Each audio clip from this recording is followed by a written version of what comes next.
Hi friends, welcome back to my channel. ഇപ്പോൾ നമ്മൾ പോയിക്കൊണ്ടിരിക്കുന്നത് ആലുവയിലെ ശ്രീ ദത്ത ആഞ്ജനേയ സ്വാമി ക്ഷേത്രത്തിലേക്കാണ് കേട്ടോ. കാർത്തിക്കിൻ്റെയും പൊൾഡാനിയുടെ ഒപ്പമാണ് ഞാൻ അങ്ങോട്ടേക്ക് പോകുന്നത്. ആ ക്ഷേത്രത്തിൻ്റെ പ്രത്യേകതകളൊക്കെ ഞാൻ വഴിയെ പറഞ്ഞു തരാം കേട്ടോ. അപ്പോൾ പോകുന്ന വഴി ഈ കാണുന്നത് ആലുവ പുഴയാണ്. നല്ലൊരു വ്യൂ ആയിരുന്നു കേട്ടോ. രാവിലെ എന്ന് പറയുമ്പോൾ ഒരു 9 മണിയൊക്കെ കഴിഞ്ഞിട്ടുണ്ട് കേട്ടോ. ഞങ്ങൾ ചെറുതായിട്ടൊക്കെ വഴിയൊക്കെ തെറ്റി കറങ്ങി തിരിഞ്ഞൊക്കെയാണ് അവിടെ എത്തിയത്. നമ്മളിപ്പോൾ ശ്രീ ദത്ത ആഞ്ജനേയ സ്വാമി ക്ഷേത്രത്തിലാണ് ഉള്ളത്. നമ്മളവിടെ തൊഴുതൊക്കെ ഇറങ്ങിയാണ്. ഒന്നും വീഡിയോ ഒന്നും എടുക്കാൻ പറ്റില്ല. അപ്പോൾ കുറച്ച് ചെറിയൊരു ഗാർഡൻ സെറ്റപ്പ് ഒക്കെ ഉണ്ട്. കുറച്ച് വീഡിയോസൊക്കെ ഞാൻ എടുത്തിട്ടുണ്ട്. അതെല്ലാം കാണിച്ചു തരാം. പിന്നെ ഇവിടെ നല്ലൊരു വ്യൂ ആണ്. ഇവിടെ റിവറിൻ്റെ സൈഡിലേക്കായിട്ട് ഇവിടെയൊക്കെ വന്നിരുന്നിട്ടുണ്ടെങ്കിൽ നല്ല രസമായിരിക്കും. അപ്പോൾ ഞാൻ ബാക്കി ചെറിയ പുറത്തുനിന്നുള്ള വീഡിയോസൊക്കെ ചെറുതായിട്ട് കാണിച്ചു തരാം. ഞാൻ ആദ്യമായിട്ട് ഇവിടെ വന്ന സമയത്ത് ഇതുപോലെയുള്ള ഗാർഡനോ കാര്യങ്ങളോ ഒന്നും ഉണ്ടായിരുന്നില്ല. പിന്നെ മെയിൻ അമ്പലത്തിൻ്റെ പുറത്ത് ചെറിയൊരു അമ്പലവും കൂടി ഇപ്പോൾ പണിതിട്ടുണ്ട്. ആ അമ്പലത്തിൻ്റെ ചുറ്റുമാണ് ഈ ഗാർഡനൊക്കെ ഇപ്പോൾ ഉണ്ടാക്കിയിരിക്കുന്നത് കേട്ടോ. ഈ അമ്പലം ശരിക്കും കാര്യസിദ്ധി ആഞ്ജനേയ സ്വാമി ക്ഷേത്രം എന്നാണ് അറിയപ്പെടുന്നത്. കാരണം ഇവിടെ ഒരു പൂജയുണ്ട്. നമ്മളൊരു തേങ്ങ കെട്ടിയിട്ടിട്ട് 41 ദിവസം വ്രതം എടുത്തിട്ടുണ്ടെങ്കിൽ നമ്മുടെ കാര്യങ്ങൾ, നമ്മൾ ആഗ്രഹിച്ച കാര്യങ്ങൾ സാധിക്കും എന്നാണ് ഒരു വിശ്വാസം. പിന്നെ എൻ്റെ ഒരു അഭിപ്രായത്തിൽ നമ്മൾ വെറുതെ തേങ്ങ കെട്ടിയിട്ടാൽ മാത്രം പോരാ. ആ കാര്യത്തിന് വേണ്ടിയിട്ട് നമ്മൾ പ്രവർത്തിക്കുകയും കൂടി ചെയ്താലേ നമുക്കതിൻ്റെ ഒരു റിസൾട്ട് കിട്ടുള്ളൂ. നമ്മളൊരു കാര്യം ഡെയിലി പ്രാർത്ഥിക്കുകയാണെങ്കിൽ അത് നമ്മൾ നേടണം എന്നുള്ളൊരു ഉറച്ചൊരു വിശ്വാസം നമ്മുടെ ഉള്ളിലുണ്ടാവും. അതുപോലെ തന്നെ എന്തിനെങ്കിലും വേണ്ടി നമ്മൾ കുറേ സാക്രിഫൈസുകൾ ചെയ്യുമ്പോൾ, ഇപ്പോൾ നമുക്ക് വ്രതം എടുക്കാമെന്ന് വെച്ചിട്ടുണ്ടെങ്കിൽ നമുക്ക് ഇഷ്ടപ്പെട്ട ഭക്ഷണങ്ങളൊക്കെ നമ്മൾ വേണ്ടെന്ന് വയ്ക്കലല്ലേ, അതൊരു സാക്രിഫൈസാണ്. അപ്പോൾ അതിനുവേണ്ടി നമ്മൾ ആ ഒരു കാര്യം സാധിക്കാൻ വേണ്ടി നമുക്ക് എന്തും ചെയ്യാൻ പറ്റും, എത്രത്തോളം ഹാർഡ് വർക്ക് നമുക്ക് ചെയ്യാൻ പറ്റും എന്നുള്ളതാണ് ഈ ഓരോ വ്രതങ്ങളും പ്രാർത്ഥനകളും ഒക്കെ നമുക്ക് കാണിച്ചു തരുന്നത്. അല്ലാണ്ട് നമ്മൾ തേങ്ങ കെട്ടിയിട്ടിട്ട് നമ്മൾ വെറുതെ ഇരുന്നിട്ടുണ്ടെങ്കിൽ നമ്മുടെ കാര്യം സാധിക്കില്ല.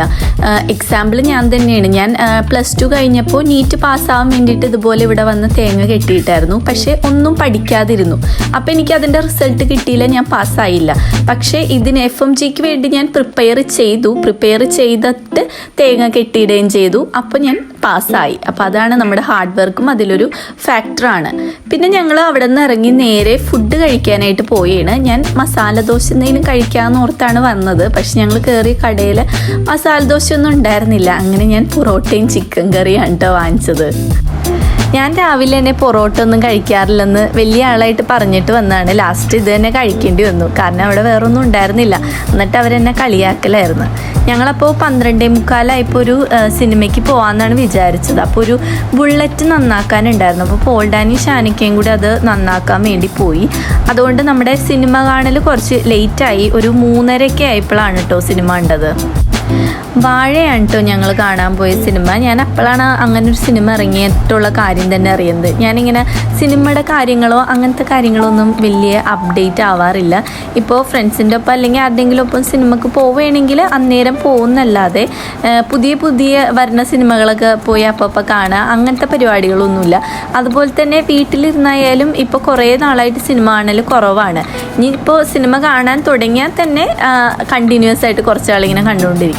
ഇപ്പോൾ കുറേ നാളായിട്ട് അങ്ങനെ സിനിമയൊന്നും കാണലില്ല. ഇപ്പോൾ സീരീസിലാണ് പിടിച്ചിരിക്കുന്നത്. സത്യം പറഞ്ഞാൽ വേറൊന്നും വീഡിയോ എടുക്കാനില്ലാത്തതുകൊണ്ട് ഞാനിങ്ങനെ വണ്ടിക്ക് പോണ വഴി മൊത്തം ഇങ്ങനെ വീഡിയോ എടുത്തുകൊണ്ടിരിക്കുകയാണ്. നമ്മളിപ്പോൾ കണ്ടുകൊണ്ടിരിക്കുന്നത് ആലുവ നഗരമാണ് കേട്ടോ. ഇപ്പോൾ നമ്മൾ സീനത്ത് എന്ന് പറഞ്ഞൊരു തിയേറ്ററിലേക്കാണ് പോകുന്നത്. എനിക്ക് തോന്നുന്നു ആലുവയിൽ ഈ തിയേറ്റർ മാത്രമേ ഉള്ളൂ എന്നാണ് എനിക്ക് തോന്നുന്നത്. വലിയ ഐഡിയ ഇല്ല കേട്ടോ എനിക്ക് ഈ സ്ഥലങ്ങളെ പറ്റിയൊക്കെ. അപ്പം ഞങ്ങൾ അവിടെ എത്തിയിട്ടുണ്ട്. ടിക്കറ്റ് എടുക്കാനായിട്ട് നിൽക്കുകയാണ്. അത്യാവശ്യം നല്ല തിരക്കുണ്ടായിരുന്നു കേട്ടോ തിയേറ്ററിൽ. സീറ്റൊക്കെ ഒരുവിധമൊക്കെ ഫില്ലായിരുന്നു. മിക്കതും യങ്സ്റ്റേഴ്സ് ആയിരുന്നു, പിള്ളേർ സെറ്റുകളായിരുന്നു കുറേ ഉണ്ടായിരുന്നത്. അപ്പോൾ ഞങ്ങൾ കയറി ഇരുന്നപ്പോൾ തുടങ്ങി അവരിങ്ങനെ ഓരോ ഭാഗത്തുനിന്ന് ഇങ്ങനെ കൂവലും ഇതൊക്കെ തുടങ്ങിയായിരുന്നു കേട്ടോ. ഞാനപ്പോൾ ആ വാഴാന്ന് എഴുതി കാണിക്കുന്നൊരു ഭാഗം ഉണ്ടാവുമല്ലോ, അപ്പോൾ അതെടുക്കാൻ വേണ്ടിയിട്ട് ഞാൻ റെഡി ആയിട്ടിരിക്കുകയാണ്.